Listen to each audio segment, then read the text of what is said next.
Fourth views, चौथा विचार बाकी ठीक। चोरों के सरदार ने इस्तीफा दे दिया है बिहार मंत्रिमंडल से। कृषि मंत्री सुधाकर सिंह ने अपना इस्तीफा तेजस्वी यादव राजद के नेता उप मुख्यमंत्री बिहार को भेजा है।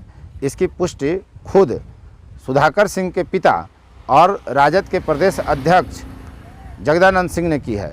मामला साफ है कि इसके पहले सुधाकर सिंह ने सरकार के खिलाफ एक तरह से आंदोलनकारी रवैया अपना लिया था। सरकार के कामकाज पर सवाल उठाया। उन्होंने एक बार बयान दिया था कि मेरे विभाग के नीचे यानी कृषि विभाग में सारे चोर हैं, इसलिए वे चोरों के सरदार हैं और उनके ऊपर भी चोर बैठा हुआ है। उसके बाद उन्होंने कहा कि किसानों से कोई भी यदि पदाधिकारी कर्मचारी विभाग का यदि पैसा मांगता है तो उसे आप खदेड़ कर मारें, जो होगा हम समझ लेंगे। चोरों वाला बयान देने के बाद नीतीश कुमार ने मंत्रिमंडल में उनसे माफ़ी मांगने की बात कही और वे उठकर चले गए। टोके मुख्यमंत्री और कृषि मंत्री उठकर चल दिए। उन्होंने कोई नोटिस नहीं लिया और नीतीश कुमार का जैसा व्यक्तित्व है वो इन चीज़ों को बर्दाश्त नहीं करते। कभी भी नीतीश कुमार यह स्वीकार नहीं करते कि उनको दबा कर रखा जाए, चाहे गठबंधन में भाजपा हो चाहे राजद हो।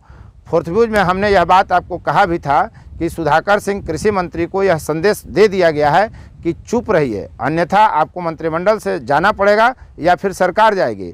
चूँकि नीतीश कुमार कभी भी यह स्वीकार नहीं कर सकते कि उनकी छवि पर कोई दाग लगे।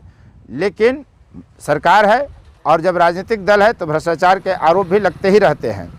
अब ताज़ा मामला यह है कि इसे भाजपा अपने हिसाब से बयान दे रही है, जिस पर राजद के नेता भाई वीरेंद्र ने साफ कहा कि यही भाजपा पहले सुधाकर सिंह को बेईमान कहती थी और आज तालियां बजा रही हैं। दरअसल गांधी जयंती के दिन गांधीवाद के गांधी के दर्शन को सामने रखकर सुधाकर सिंह ने इस्तीफा दे दिया और इस पर खुद जगदानंद सिंह ने भी यह बात कही और उन्होंने अपने बयान में गांधी जयंती का जिक्र भी किया। जब बिहार नहीं पूरा देश और पूरा विश्व गांधी जयंती मना रहा है, ऐसे में सुधाकर सिंह का इस्तीफा बहुत कुछ संदेश देता है। मामला यह है कि बिहार सरकार में जो रवैया अपना रखा गया है, पूरा भ्रष्टाचार की चर्चा उन्होंने की, यहाँ तक कि कृषि रोड मैप की जांच कराने की उन्होंने मांग की, उसकी समीक्षा करने की बात कही थी कृषि मंत्री ने कि जो कृषि रोड मैप यहाँ लाया गया, लाखों करोड़ों का इसमें वारा किया गया, काफ़ी हजार करोड़ रुपए का एक तरह से उन्होंने संकेत दिया कि कृषि रोड मैप में घोटाला हुआ। कृषि रोड मैप पर जो पैसे खर्च किए गए लाखों करोड़ रुपए, उससे किसानों का भला नहीं हुआ। किसानों की बदतर स्थिति को लेकर वे लगातार बयान देते रहे और सरकार को कटघरे में खड़ा करते रहे। यहाँ तक उन्होंने कहा कि हमारे नीचे के सारे अधिकारी चोर हैं और इसलिए हम चोरों के सरदार हैं, मेरे ऊपर भी चोर बैठा हुआ है। इतना ही नहीं, उन्होंने बाद में कैमूर जिले में एक सभा में यह तक कहा जनता से कि यदि कोई आपसे घूस मांगता है, पैसा मांगता है, तो उस पदाधिकारी को पीटिए, खदेड़ कर मारिए, जो होगा हम समझ लेंगे। इस बयान को लेकर के बराबर कटघरे में खड़ा किया जा रहा था बिहार सरकार को कि बिहार में भ्रष्टाचार है और भ्रष्टाचार खत्म नहीं हो रहा। जब चोरों वाला बयान सुधाकर सिंह ने दिया था, तब कांग्रेस ने इसकी प्रशंसा की थी कि यही असली लोकतंत्र है और गठबंधन की सरकार है, जहां अपने व्यवस्था के खिलाफ बोलने का अधिकार है और हिम्मत है। लेकिन यह हिम्मत आज महंगी पड़ गई। सुधाकर सिंह प्रदेश राजद अध्यक्ष जगदानंद सिंह के पुत्र हैं और इसीलिए वे अकड़ भी दिखा रहे थे, ऐसा प्रेक्षक मानते थे। लेकिन अंततः उनको जाना पड़ा, मंत्रिमंडल से उन्हें इस्तीफा देना पड़ा और इस इस्तीफा के बाद बिहार सरकार का यह दूसरा विकेट मंत्रिमंडल से गिरा है। इसके पहले भी कार्तिक सिंह का नाम आया था और उनको इस्तीफा देना पड़ा था।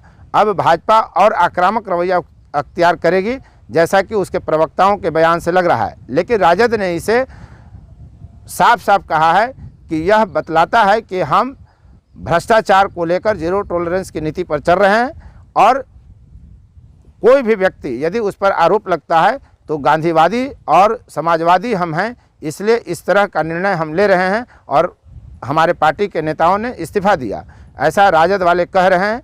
लेकिन अंततः जो सुधाकर सिंह की गति हुई, उनको जो जाना पड़ा, यह कहीं ना कहीं सत्ता के गलियारे में लेकर कुछ सवाल उठा गया है। आखिर अगर बिहार सरकार में सब कुछ ठीक है, गठबंधन में सब कुछ ठीक है तो फिर सुधाकर सिंह लगातार आक्रामक बयानबाजी क्यों करते रहे? और यदि सरकार में भ्रष्टाचार नहीं है तो क्या अपनी कुर्सी गंवाने की हद तक जाकर कोई व्यक्ति इस तरह की बयानबाजी करेगा? क्या सुधाकर सिंह के कहे गए शब्द सही नहीं है? उन्होंने जो विचार व्यक्त किया भ्रष्टाचार को लेकर, कृषि रोड मैप को लेकर, क्या वह सही नहीं है? क्या कृषि रोड मैप के कारण किसानों की स्थिति बदल गई? ताज़ा मामला आपको हमने फोर्थ पेज पर दिखलाया था कि कैसे किसानों की फसल मारी गई, 2 नंबर के बीज दिए गए और सुधाकर सिंह ने खुद कहा कि 2 नंबर के बीज का वितरण वे रोकवा देंगे। तो क्या कृषि विभाग से जुड़े माफियाओं के कारण कृषि मंत्री को इस्तीफा देना पड़ा, या वास्तव में सरकार सही चल रही है, वहाँ भ्रष्टाचार नहीं है और भ्रष्टाचार के झूठे मामले को उठाने के लिए सुधाकर सिंह को इस्तीफा देने के लिए दबाव बनाया गया और वे झुके और इस्तीफा दिए?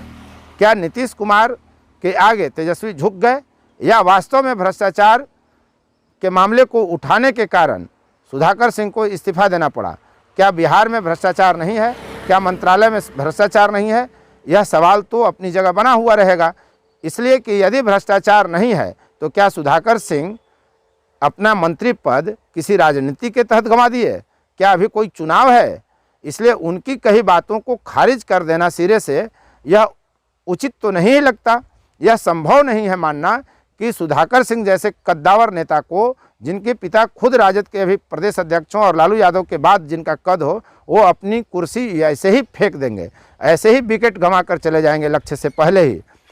तो कहीं ना कहीं यह मान लेना कि कृषि मंत्रालय में या सरकार के विभागों में भ्रष्टाचार नहीं है, यह शायद मामले को हल्का लेना होगा। इसलिए यह बात अपनी जगह है कि मंत्रालय में भ्रष्टाचार है या नहीं है, और यह दूसरी बात है कि उनको इस्तीफा देना पड़ा। इसके पीछे कहीं ना कहीं साफ है कि दबाव की राजनीति काम आई और नीतीश कुमार दबाव में ले आए राजद को, तेजस्वी यादव को, सुधाकर सिंह को, जगदानंद सिंह को, और जगदानंद सिंह के पुत्र को इस्तीफा देना पड़ा।